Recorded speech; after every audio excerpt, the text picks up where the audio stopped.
안녕하세요. 오늘은 제21강 방정식과 부등식에 대해서 공부해 보도록 하겠습니다. 수학에서 가장 중요한 단어를 꼽으라면 바로 방정식과 함수라는 단어일 텐데요. 여러분들은 중학교 때 여러 종류의 방정식을 배우셨고 또 함수에 대해서도 배우셨습니다. 그것이 곧 고등학교 때 또 바로 연결돼서 또 다른 방정식과 함수를 배우시게 되기 때문에 중학교 때 배웠던 방정식 그 다음에 함수를 정확하게 다시 한번 복습하시고 이해하시고 넘어가 줘야 되는데요.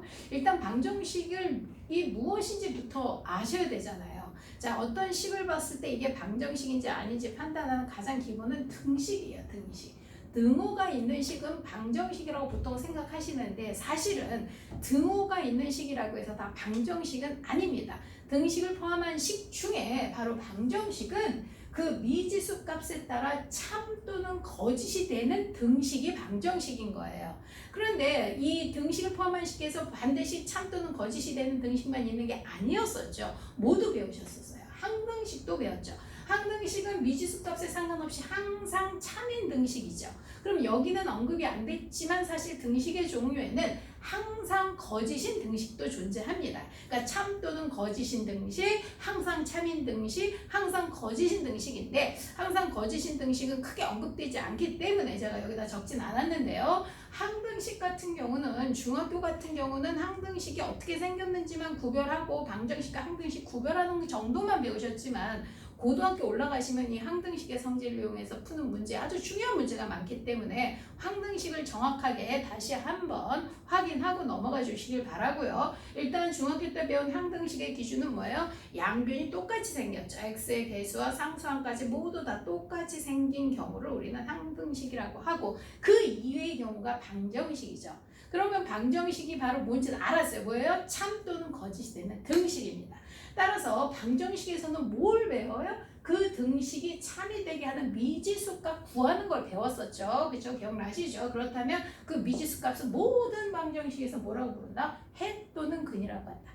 지금까지 배운 방정식뿐이 아니라 앞으로도 배우실 여러 방정식에서 우리는 그 미지수값이 참이 되는 걸 구하게 되는데 그게 해 또는 근이라고 합니다. 그 다음에 그 해를 구하는 걸 우리는 방정식을 푼다라고 말합니다. 이건 어려운 얘기 아니죠. 자, 그러면 중학교 때 배웠던 방정식의 종류를 한번 정리해 보도록 할게요. 중학교 1학년 때는 1차 방정식 ax 플러스 b는 0고 x가 미지수인 겁니다. 자, 요 x가 1차식으로 이렇게 하나만 있는 1차 방정식 배우셨고 자, 연립 방정식 기억나시죠? 자, 미지수가 두 개, x, y 두 개의 미지수를 가지고 있고 1차식으로 되어 있는 미지수가 되기엔 1차 방정식을 하나의 쌍으로 묶고는 연립 방정식도 배우셨고 또 x의 차수가 2차식으로 있는 2차 방정식 ax제곱 플러스 bx 플러스 c는 0 이렇게 2차 방정식까지 배우셨어요. 그리고 고등학교 이후에는 3차, 4차 뭐 그 이외에 여러 종류의 방정식을 추가로 더 배우게 되는데 이 모든 사항은 공통이라는 거 기억해 주시면 될 것 같아요.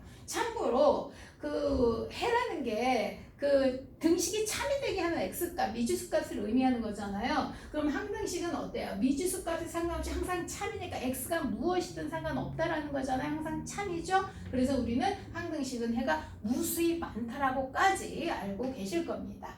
자, 그러면 이제 두 번째 부등식으로 한번 넘어가 볼게요. 사실 부등식 같은 경우는 중학교 때 배운 부등식은 그렇게 어렵진 않으셨을 텐데 이거 또한 고등학교 때 부등식의 종류도 여러 종류로 배우시게 됩니다. 따라서 자, 부등식도 한번 정리를 해보셔야 되는데 당연히 부등식은 부등호를 이용해서 나타난 식이죠. 자, 부등호를 이용해서 나타낸 식인데 등식은 등호 하나밖에 없어 상관없는데 부등식은 부등호가 몇 가지예요? 4개 기억하셔야죠. 그 다음에 부등호를 표현하는 이 말들까지 다 알고 계셔야 된다는 거죠. 자, 이렇게 생긴 거 크다 초가, 그 다음에 이렇게 생기면 작다 미만, 또 이렇게 생기면 크거나 같다 이상 작지 않다, 또 이렇게 생긴 부등식은 작거나 같다 이하 크지 않다 뭐 넘지 않는다 이내다 등등 여러 가지 표현으로 이 부등식을 표현을 하는데요. 자, 그 부등식의 표현한 말을 보고 바로 어떻게 생긴 부등식인지 바로 캐치가 되셔야 될 정도로 꼭 알고 계셔야 됩니다.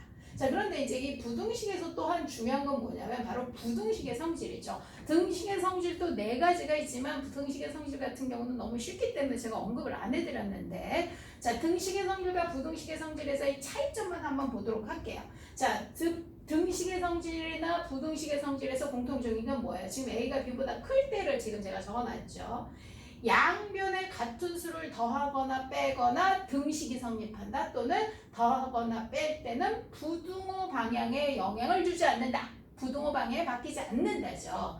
자, 근데 곱하기나 나누기가 들어갈 때는 등식은 같은 수를 곱하거나 같은 수로 0이 아닌 같은 수로 나눠도 등식이 성립한다는데, 등식의 성질에서는 뭐가 중요하냐면 나누는 수가 0이 아니다. 요게 제일 중요한 키포인트입니다. 그리고 부등식에서는 뭐냐면 이 곱하는 수가 양수냐 음수냐죠.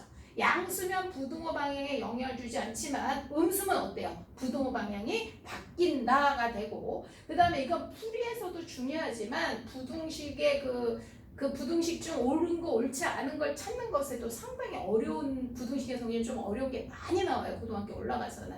일단 중학교 때까지만 정리를 하신다면, 중학교 때 배운 부등식의 성질은 부등식의 양변에 음수를 곱하거나 나누면 부등호 방향이 바뀐다. 이게 가장 중요한 포인트죠. 등식은 0이 아닌 수로 나누어야 한다. 부등식은 음수를 곱하거나 나누면 부등호 방향이 바뀐다. 이렇게 두 가지 아주 중요한 포인트만 좀 기억해 주시면 좋을 것 같습니다. 따라서 지금 이 중학교 때 배운 부등식은 바로 1차 부등식이잖아요. 1차 부등식은 1차 방정식과 풀이 방법이 거의 다 똑같습니다. 그쵸? x는 왼쪽으로, 뭐 나중에 또 풀이에 대해서 배우시겠지만 풀이 방법이 똑같은데, 문제는 부등식의 풀이 같은 경우는 해가 하나가 나오는 게 아니죠. 방정식처럼. 뭘로 나와요? 범위로 나오죠. 해가 범위로 나오기 때문에 이 범위에 해당되는 만족하는 문제의 조건들을 잘 보셔야 되는데, 이럴 때 반드시 어디? 수직선을 꼭 그려서 확인해 보시길 당부해 드리겠습니다. 자, 고등학교 올라가셔도 부등식 배우시면 수직선 안 그리셔서는 답을 구할 수가 없어요. 따라서 수직선 그리는 방법까지 꼭 복습하셔서, 자, 방정식, 부등식에 대한 개념 꼭 기억해 주시고, 자, 다음 시간에는 구체적으로 푸는 방법에 대해서 한번 더 알아보도록 하겠습니다. 오늘 수고하셨습니다.